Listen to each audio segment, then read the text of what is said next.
নেতাজি কক্ষ। নেতাজি সুভাষচন্দ্র বসু আইন অমান্যের অপরাধে এই ভবনের এই কক্ষে 1930 খ্রিস্টাব্দের 23শে জানুয়ারি থেকে 23শে সেপ্টেম্বর পর্যন্ত কারারুদ্ধ ছিলেন।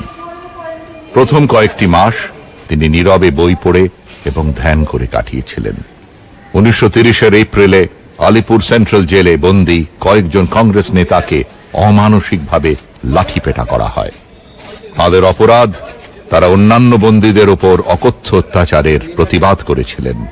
এই ঘটনায় সুভাষের মাথায় আঘাত লাগে এবং তিনি প্রায় ঘণ্টাখানেক অজ্ঞান অবস্থায় ছিলেন।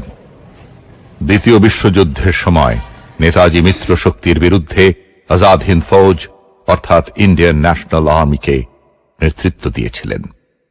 কিন্তু 1945 সালে জাপান আত্মসমর্পণ করলে তার সব প্রচেষ্টা অসমাপ্ত থেকে যায়।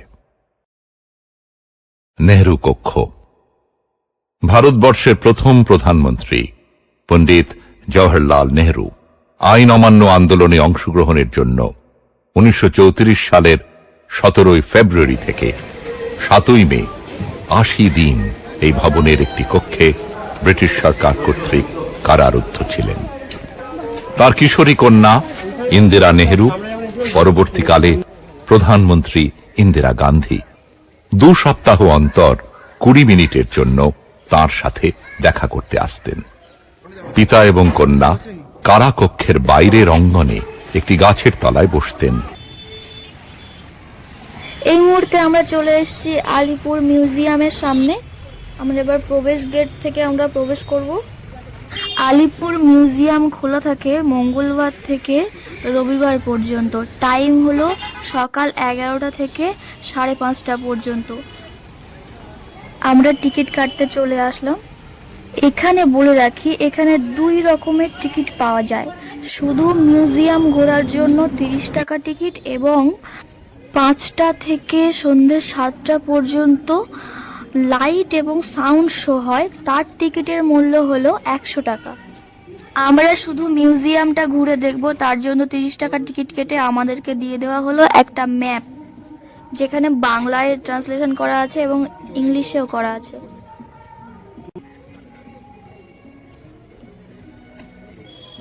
প্রথমে আমরা বাম দিক দিয়ে শুরু করব। টিকিট কাটার জন্য ভিতরে একজনকে অ্যালাউ করবে আর ব্যাগ চেক করবে, কারণ শুধু জল চলবে কিন্তু কোনো আমরা বাম দিক দিয়ে হেঁটে গিয়ে ফাঁসির মঞ্চের দিকে যাচ্ছি। যারা হিস্ট্রি নিয়ে পড়াশুনো করছেন তারা অবশ্যই এখানটায় এসে ঘুরে যাবেন, আপনাদের প্রচুর সাহায্য হবে এখানটায় আসলে। সত্যি কথা বলতে যত এগিয়ে যাচ্ছে তো ভয়, টেনশন, কষ্ট সব কিছুই হচ্ছে। আর ভিতরে এই মুহূর্তে আমরা সবাই ফাঁসির মঞ্চের দিকে এগিয়ে যাচ্ছি। ডান হাতে আমরা আরও একটি জেলখানা দেখলাম, তো সেখানে প্রবেশ করলাম আমরা সবাই, এবং জেলখানার ভিতরে কেমন হয় সেটা আমিও দেখলাম এবং আপনারাও দেখুন। সত্যি খুবই কষ্টের।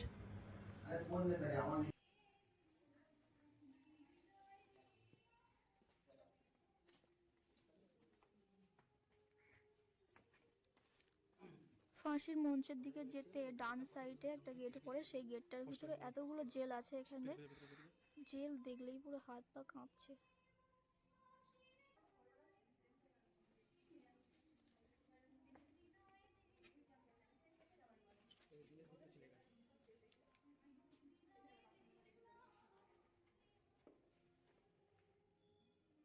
জেলের ভিতরে কয়েদিদের যেভাবে রাখা হতো এবং তারা যেভাবে থাকতো, তাদের সেই জায়গাটা আমি দেখাচ্ছি এই মুহূর্তে।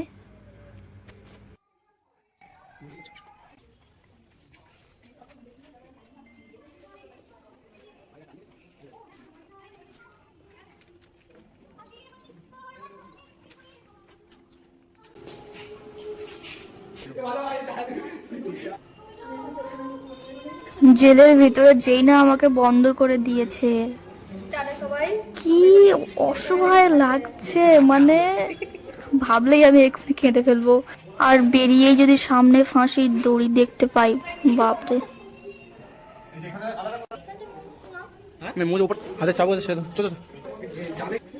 সামনে এই যে আমরা ঘরটাকে আমরা দেখতে পাচ্ছি, এই ঘরটার নাম হলো শবদেহ পরীক্ষা কক্ষ। এখানটা বডি কাটা হতো, কেটে, এবং এই যে ড্রেনটা দেখতে পাচ্ছেন, এটা দিয়ে রক্ত যেত আর এর উপরে বডি রাখা হতো। এর ওই সাইডে, ডান সাইডে একটা বেসিন আছে, সেটা এখনো নোংরা অবস্থায় আছে। এবার আমরা ফাঁসির মঞ্চের দিকে এগিয়ে যাব।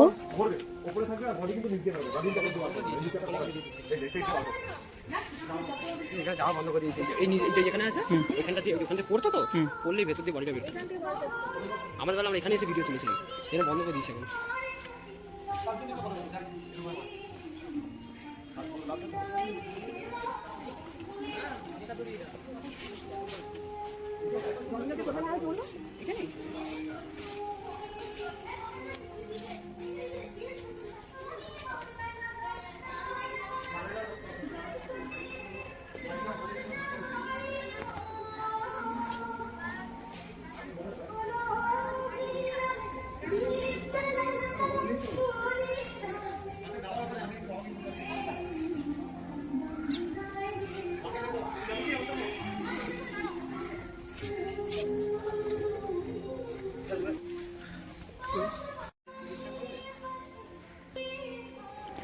এখানটায় ফাঁসি দেওয়া হতো এবং এই যে কাঁচের ঘরটা দেখা যাচ্ছে, এর ভিতর দিয়ে লাশটাকে বার করে নিয়ে আসতো।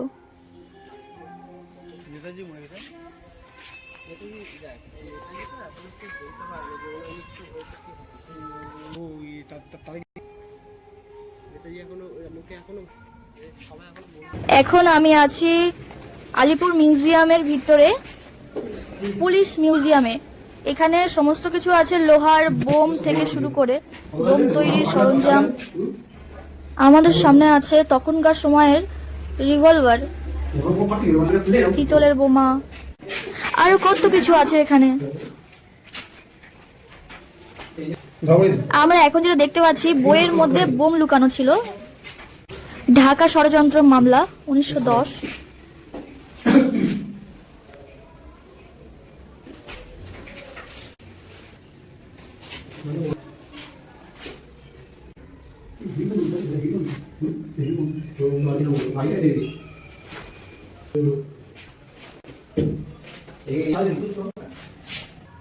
আমরা বলেছিলাম না এইগুলো ছিল না, তো তাদের কাপড় জামা বোমা পর মহিলা কাপড় জামা টুকরো।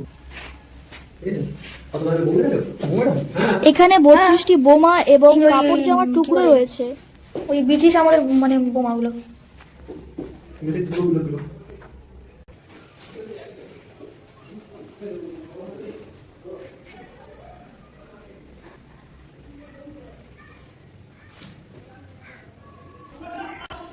হ্যাঁ, আর পাশের ঘরগুলো দিকে সব কোথায় কি আছে, নতুনগুলো তুলবো।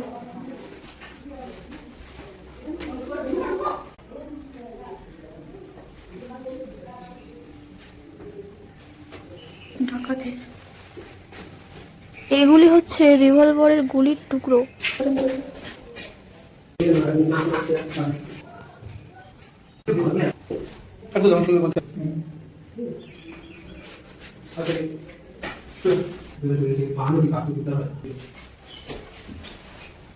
লাইট পড়ছে না।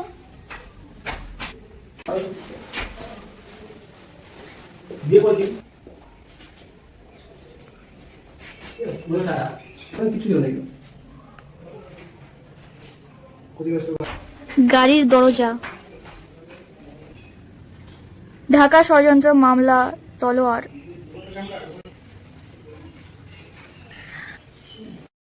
এখানে দেখানো হচ্ছে জেলের ভিতরে জল রাখার পাত্র এবং নারকেল ছাড়ানো হচ্ছে,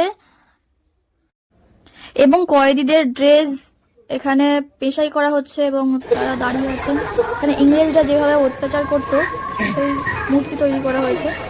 দেখুন ইংরেজরা কিভাবে নৃশংসভাবে অত্যাচার করতো মানুষদের উপর।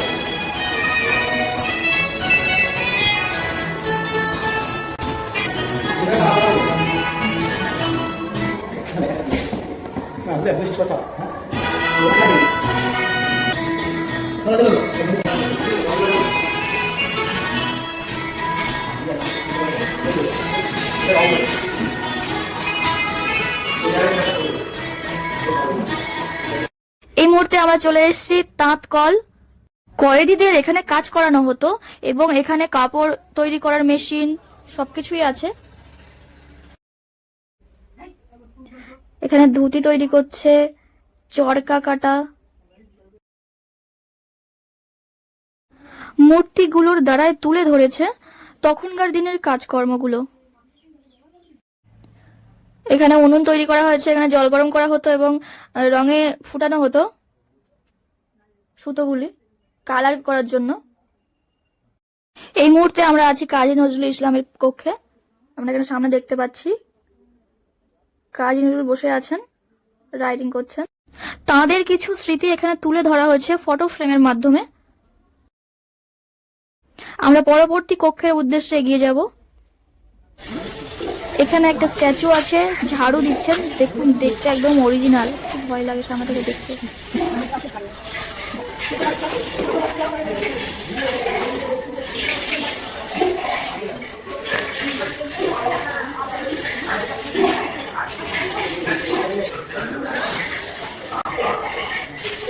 এখানে কথোপকথন করছেন।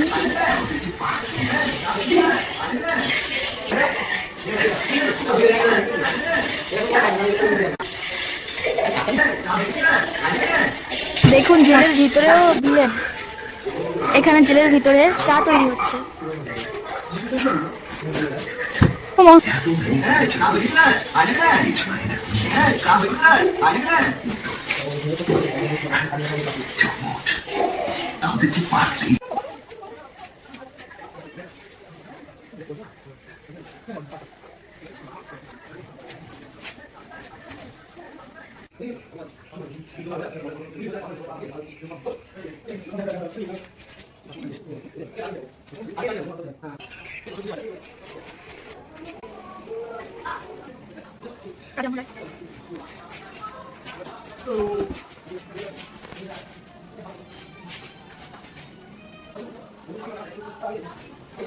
এটা হচ্ছে সাঁওতাল বিদ্রোহ।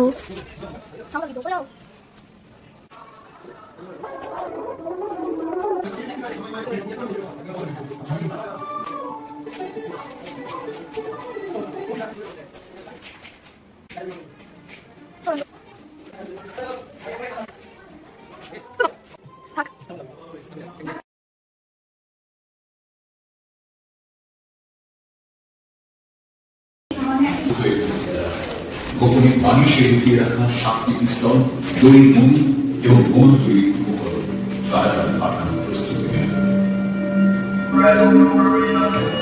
অরবিন্দ এবং বাবুন্দ পরিষদ প্রায় ৩০ জন বিপ্লবী ছিলেন এই জেলে। হঠাৎ খবর এল নরেন্দ্রনাথ ঘোষের ব্রিটিশ সরকারের কাল সাক্ষী রয়েছে। সমস্ত পরিকল্পনা ছিল ব্রিটিশ সরকার। আন্দোলনের জন্য এটি একটি অত্যন্ত বিপজ্জনক বিষয়।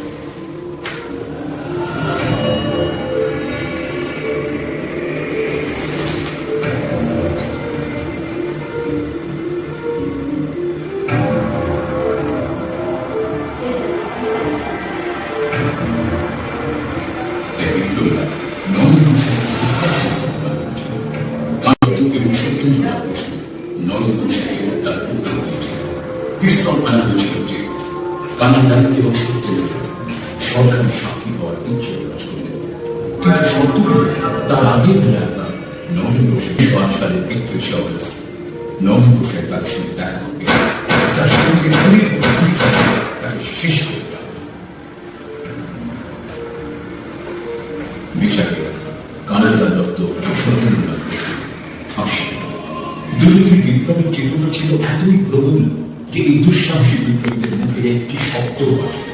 তারা হাসতে হাসতে আলিঙ্গন করেছিলেন মৃত্যুকে। মানবতলা বোমা ষড়যন্ত্র মামলায় অনেক বন্দীকে কারাগারে পাঠানো হয়েছে। অনেকে প্রথমে মৃত্যুদণ্ড দেওয়া হয়েছিল, পরে তা কারাগারে পাঠানো এবং অন্যান্য শাস্তিতে রূপান্তরিত করা হয়েছে। অরবিন্দ এই কামনা চরিতার্থ করতে যে কোনো শাস্তি তারা মাথা থেকে নিয়ে একটু বুঝত। সেই আত্মত্যাগের সাক্ষ্য বহন করে আছে আলিপুর জেলে প্রতীকের দেহ। আজ শতাধিক বছর বাদে ভারত মাতাকে ব্রিটিশ শাসন মুক্ত করা এই অনলস প্রচেষ্টা জেলের প্রতীকী দেয়ালে উন্মুক্ত। গোটা ভারতবাসীর কাছে তারা চিরকাল প্রণম্য হয়ে থাকবে। আমরা দেখছি একটি উল্লেখযোগ্য স্থান গ্রহণ করে আছে আলিপুর জেলা। ব্রিটিশ শাসনের পরাধীনতা থেকে স্বদেশকে মুক্ত করার প্রয়াসে সক্রিয়ভাবে ব্রতী হওয়ার অপরাধে বহু বিপ্লবী বিদেশ থেকে পড়াশোনা করে ভারতে ফিরে অরবিন্দ ঘোষ বুঝেছিলেন বহু পরিকল্পনা আলোচনা হয়েছে। তিনি এবং তার ভাই অরবিন্দ ঘোষ বিপ্লবের শিক্ষাকে তীব্র করার জন্য গঠন করেছিলেন যুবকেরা এখানে সঙ্গীত চর্চার অনুশীলন করার জন্য আসে, কিন্তু আসল উদ্দেশ্য ছিল ব্রিটিশ সরকারের বিরুদ্ধে অভিযান চালানোর পরিকল্পনা বাস্তব।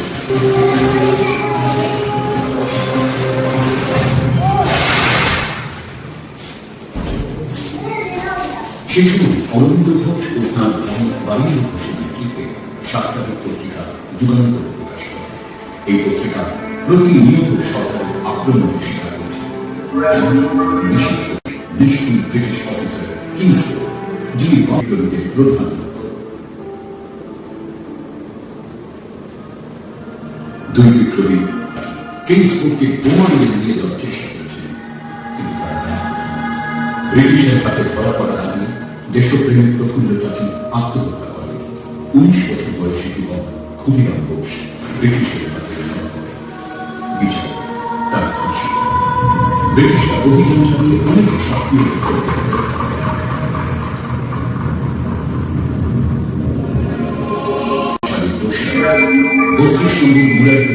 অভিযান চালিয়ে 14 জন সাহসী দেশপ্রেমিককে গ্রেপ্তার করা হয়। তাদের বিরুদ্ধে রুজু করা হয় মানিকতলা বোমা ষড়যন্ত্র মামলা। এখানে 30 জন সাহসী বিপ্লবীরা কারাগারের চার দেয়ালে থাকতে পারে, কিন্তু দেয়াল কখনো বিপ্লবকে থামাতে পারে না। বিপ্লব ঝড়ের মতো ছড়িয়ে পড়েছিল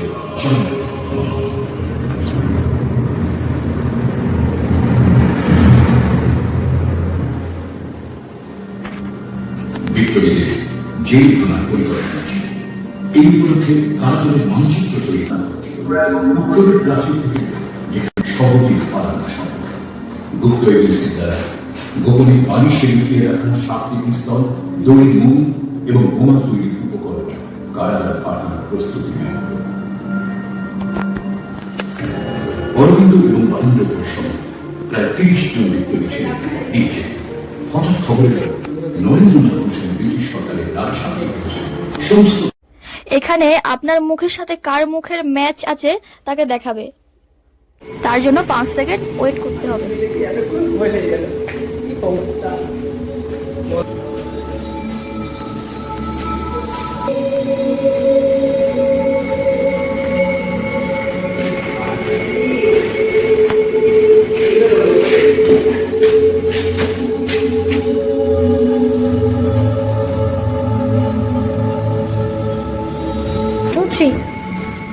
এখানে 5 সেকেন্ড বোতাম টিপতে বলেছে, আমরা সেটাও করলাম, কিন্তু আমরা কোনো ফিডব্যাক পেলাম না।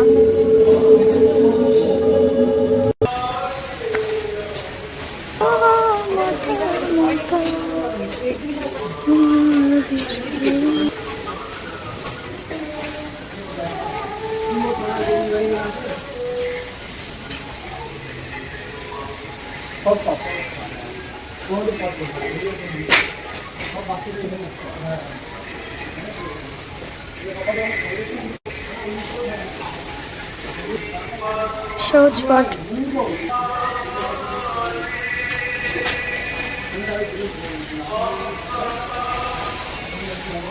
ভিডিওটি ভালো লাগলে like, comment, share and subscribe করে পাশে থাকবেন। দেখা হচ্ছে নেক্সট ভিডিওতে। অবশ্যই সবাই ভালো থাকবেন, সুস্থ থাকবেন। টাটা।